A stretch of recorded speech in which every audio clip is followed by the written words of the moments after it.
Pak Harmono menjelaskan bahwa ibu kena santet yang mengakibatkan kakinya bengkak dan lumpuh. Assalamualaikum teman-teman, berjumpa lagi bareng gue Wahid. Kali ini gue akan membagikan sebuah kisah nyata yang terjadi pada tahun 2006, dimana pada saat itu ibu kandung gue mengalami kelumpuhan pada kedua kakinya akibat dari santet. Tanpa berlama-lama, berikut kisahnya. Kejadian ini terjadi kepada ibu kandung gue pada tahun 2006, dimana pada saat itu gue masih kelas 1 SMP.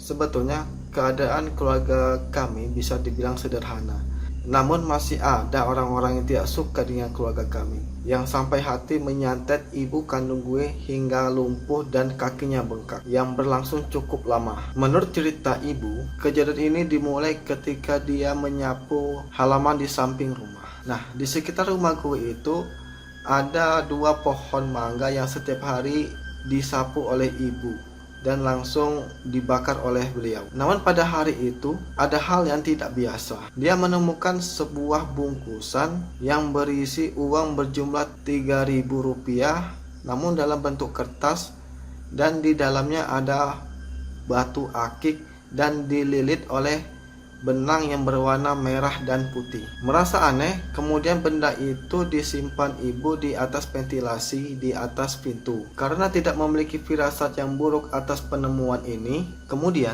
ibu meletakkan bungkusan ini di atas ventilasi yang berada di atas pintu, ya tepat di dekat ruang tamu. Namun tidak langsung diceritakan kepada ayah. Keesokan harinya, ketika akan dicek, bungkusan itu hilang, tidak tahu kemana, dan ibu mencari di sekitar pintu, namun tidak menemukan bungkusan itu lagi.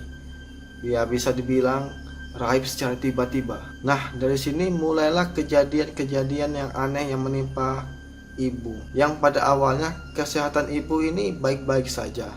Namun setelah menemukan bungkusan itu, kesehatan ibu menjadi turun. Tiba-tiba kaki ibu merasa panas dan nyeri di kedua kakinya. Kejadian ini berlangsung beberapa hari, dan pada akhirnya kaki ibu menjadi bengkak dan tidak bisa digerakkan seperti orang lumpuh. Kemudian ibu dibawa ke rumah sakit untuk diperiksa, dan setelah di ronsen tidak ada keanehan yang terjadi pada kedua kaki ibu.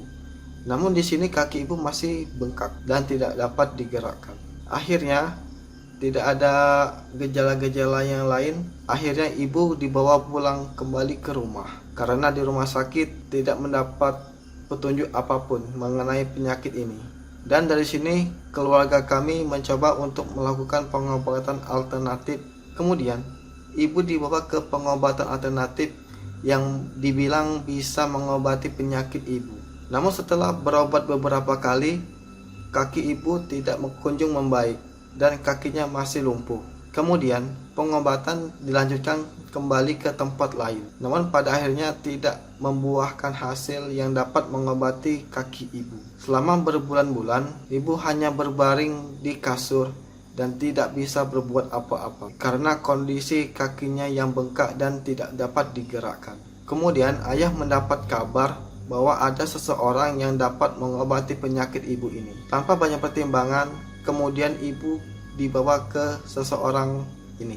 Setiba di sana, ibu langsung diobati oleh pria yang bernama Pak Harmono. Ketika proses pengobatan, Pak Harmono menjelaskan bahwa ibu kena santet yang mengakibatkan kakinya bengkak dan lumpuh. Mendengarkan penjelasan itu, keluarga kami sangat kaget dan tidak percaya dengan apa yang terjadi pada kaki ibu.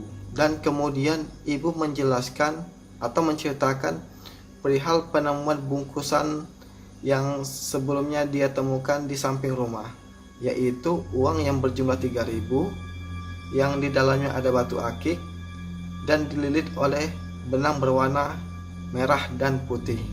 Di sini bule itu bisa dikatakan adik kandung ibu, menanyakan kepada Pak Harmono siapa yang tega melakukan perbuatan keji ini. Kemudian Pak Harmono mengatakan bahwa ibu akan mengetahuinya secara langsung lewat mimpi. Nah, keesokan malam harinya ibu bermimpi. Dalam mimpinya ibu berjalan dengan gue dan ayah itu di pinggir sebuah jalan aspal pada malam hari. Namun tiba-tiba ibu berhenti dan bilang kepada ayah bahwa ada sesuatu yang tinggal di rumah dan meminta izin untuk pulang sebentar. Dalam mimpinya, ibu itu pulang sendirian ke rumah. Setiba di rumah, ibu kemudian membuka pintu rumah. Tidak ada kejadian atau hal yang aneh ketika ibu membuka pintu rumah dan memasukinya. Namun setelah masuk ke ruang makan, ibu sangat kaget karena ruang makan tersebut dalam keadaan terbakar. Merasa panik, ibu kemudian teriak-teriak meminta tolong dan langsung keluar rumah. Ketika berada di luar, ibu menemukan banyak jerigen kosong, dan setelah diperiksa ternyata itu jerigen yang berisi bensin. Dan tidak jauh dari tumpukan bensin tersebut, ibu melihat ada sesosok wanita yang berdiri tepat di depan ibu menemukan bungkusan itu. Setelah diperhatikan, ternyata sosok wanita itu adalah orang yang dikenal baik oleh ibu. Namun sikapnya agak aneh karena dia hanya berputar-putar di tempat ibu menemukan bungkusan waktu itu, seperti muter-muter kecil gini. Kemudian ibu menghampiri dan menanyakan kepada wanita itu, "Kenapa Mbak di sini? Dan kenapa di sekitar rumah saya banyak tumpukan jerigen bekas bensin ya?" Serta menanyakan kenapa rumah kami itu terbakar. Kemudian wanita itu mengaku bahwa dialah yang membakar rumah kami. Mendengar pengakuan dari wanita itu, ibu menjadi shock dan tiba-tiba langsung terbangun dari tidurnya. Setelah bangun, kondisi ibu tuh menjadi lemas dan sekujur tubuhnya itu basah oleh keringat. Dan setelah pengobatan itu, akhirnya kesehatan ibu menjadi membaik dan kedua kakinya tidak lumpuh dan tidak bengkak lagi sampai dengan sekarang.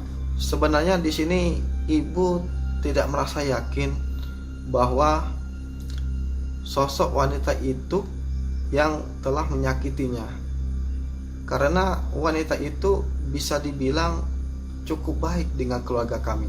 Namun setelah kejadian itu, keluarga kami menjaga jarak dari wanita itu untuk keamanan keluarga. Oke teman-teman, bagaimana ceritanya? Semoga menjadi pengalaman bagi kita semua untuk tetap waspada terhadap orang lain. Karena orang yang kita anggap baik belum tentu baik di belakangnya. Jangan lupa subscribe channel ini agar tidak ketinggalan cerita selanjutnya. Sampai jumpa.